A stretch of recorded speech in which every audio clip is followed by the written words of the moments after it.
Assalamualaikum warahmatullahi wabarakatuh. Kembali lagi kita bersama-sama.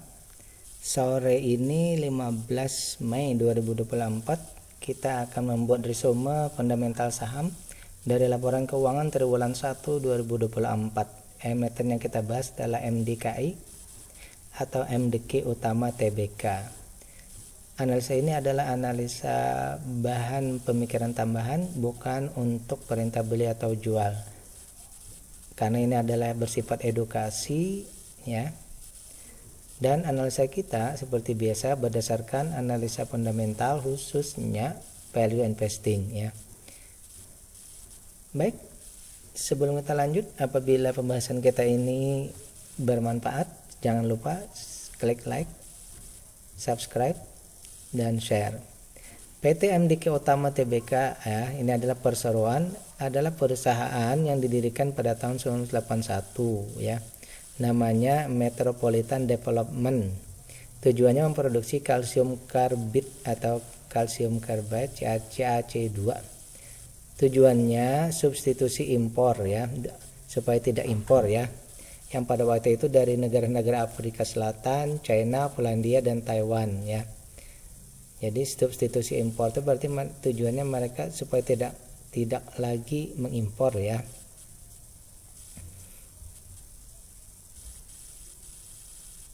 Baik,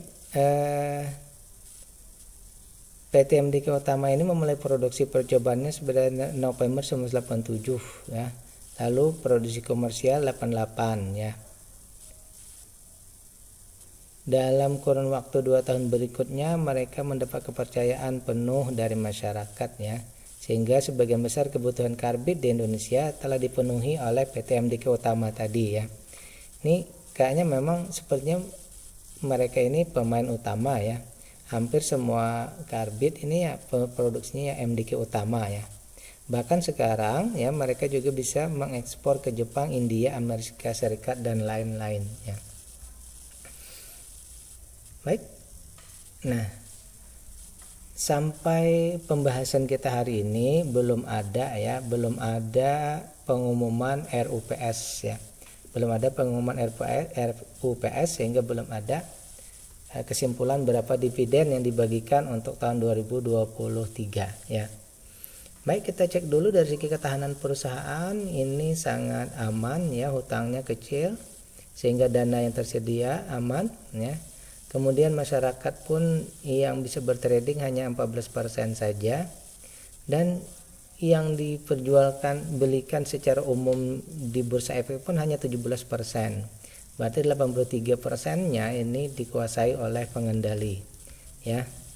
Jadi kemungkinan besar mereka ini tujuan listing ini hanya untuk kepatutan saja ya kalau menurut saya. Baik, kemudian kita cek lagi ke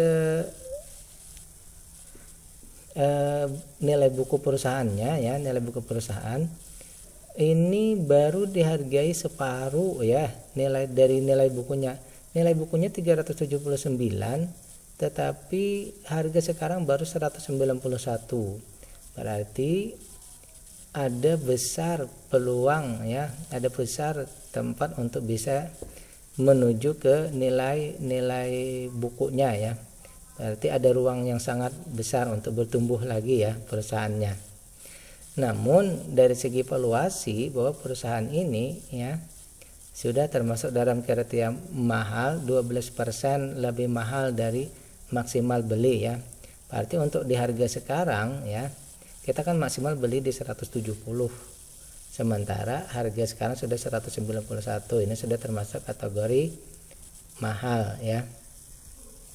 Nah, kita cek lagi dari segi dividen ya. Dividen 2022 itu 67%. Ini berarti dalam kategori sedang. Berarti perusahaan ini kita anggap saja masih bisa untuk berkembang karena pembagiannya masih dalam standar ya. Nah, di sini pembagian dividennya itu sekitar 6%, hampir 6% ya. Kalau menurut saya dibanding dengan inflasi itu 3%, di sini hampir 6%. Kalau dari segi dividen investing sebenarnya bisa ya, dari segi dividen investing ini bisa ya 6%. Namun kalau melihat dari segi valuasinya yang mahal, ibarat kata tadi bisnya sudah mulai lari kencang nih, mungkin sekali lagi bahwa investor ini sudah lama mengoleksinya ya. Nah, kalau kita ikut sekarang di valuasi yang mahal dengan dividen sekitar 6%, yang dikhawatirkan itu kalau harganya turun ya. Yang kita khawatirkan itu kalau misal bisnya melamban ya, menuju ke wajar, menuju ke murah, kan terjadi penurunan harga. Yang kita khawatirkan adalah mungkin saja ya dividen yield-nya tidak mampu mengcover penurunan harga ya. Dividen yield-nya tidak mampu mengcover penurunan harga ya. Tapi kalau kita jangka panjang terus saja tidak apa-apa, kalau dalam setahun saja ya. Tapi kalau kita bertahun-tahun mungkin dividen yield-nya bisa saja mengcover tadi ya. Tapi untuk perbandingannya yang kita khawatirkan adalah tadi dividen yield-nya untuk setahun itu tidak mengcover penurunan harganya ya. Kalau bagi kita yang terbiasa dividen investing, mungkin biasa saja penurunannya bisa penurunan misalnya 20-30% atau 40%. Tetapi kalau kita terbiasa tidak apa-apa. Kalau kita yang tidak terbiasa mungkin akan sangat beradrenalin tinggi jadinya ya. Oleh karena itu, kalau saya pribadi tentu akan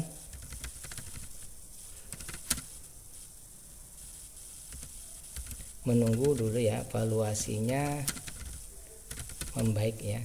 Saya tentu akan menunggu valuasinya membaik. Karena apa tadi, saya berusaha untuk menyeimbangkan bahwa dividen yield yang sekitar 5% atau 6% itu diimbangi dengan valuasi yang murah ya, sehingga penurunannya tidak terlalu besar ya. Oke, demikian. Sekali lagi apabila pembahasan kita ini dirasa bermanfaat, silakan di like, subscribe, dan share ya. Terima kasih. Assalamualaikum warahmatullahi wabarakatuh.